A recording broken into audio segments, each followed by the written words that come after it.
Really, it's kind of the same as it ever was. There's more use of lap steel, and there's a lot of horns and stuff like that. I really love the sound of 5 tubas in a room, you know. It's really intense, you know. And to see people blowing that hard is kind of comical, too.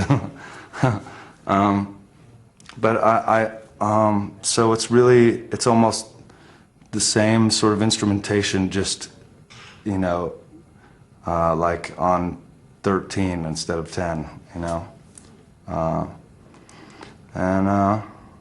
Yeah.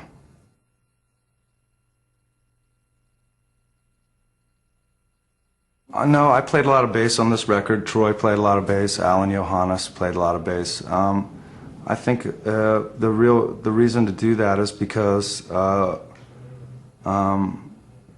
you know, my longtime bro Nick wasn't there, and so I didn't want to make things uncomfortable by adding someone new to that, and it seemed like it was kind of like disrespecting Nick or something. It seemed like it should be in our hands, you know, and I wanted Nick to be proud of what was on there, you know, and so when I was listening to the record with him, I was like, yeah, I hope he likes the bass, you know, and he did, so that's good, you know. It's like music has always been a personal family affair, you know, and so I think it was important more than ever now that it was still that way.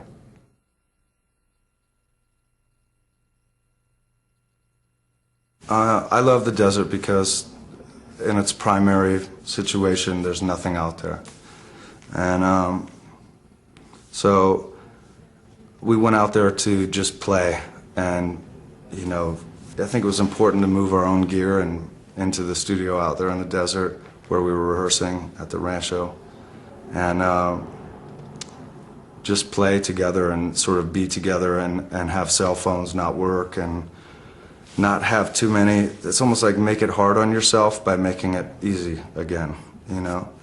And so I'm from there, and for me it's like, you know, it's going home, you know. And I think one of the main ethos that we've always worked under is to make it personal, because it is personal. And that was a great way to start, you know. No outsiders, because all I'd really been getting is outsiders that were speaking like outsiders, acting like they knew what was going on, but really not. And so I think it was important to go home, you know.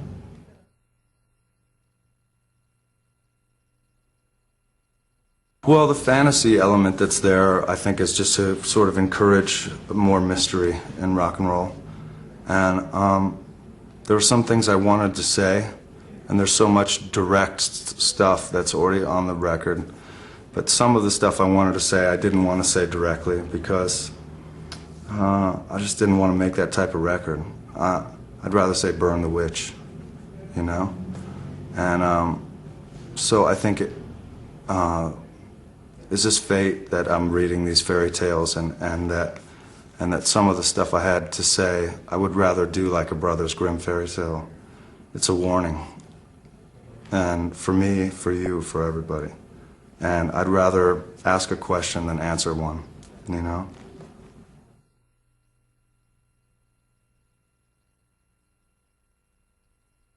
I don't like to play with people where I have to tell them what to do, because I'd rather just do that myself than tell somebody what they need to do. I mean, if you even just thought about it for a moment, the concept of you have something that you want to get done, but you tell someone else how to do it, so they'll never really do it the way you want to do it. That's just like, that's starting off with the wrong foot up your ass, you know? I think it's important to get people that are good at what you're not good at, because we already have one of you, so let's get somebody that does, specializes in something that the rest of us don't, because then their vitality is there, and they're really a necessary puzzle piece, you know.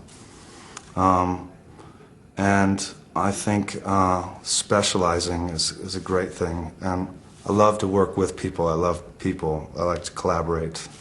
And that's why I don't have like a solo record or something, because it's that relationship with people that I like the most.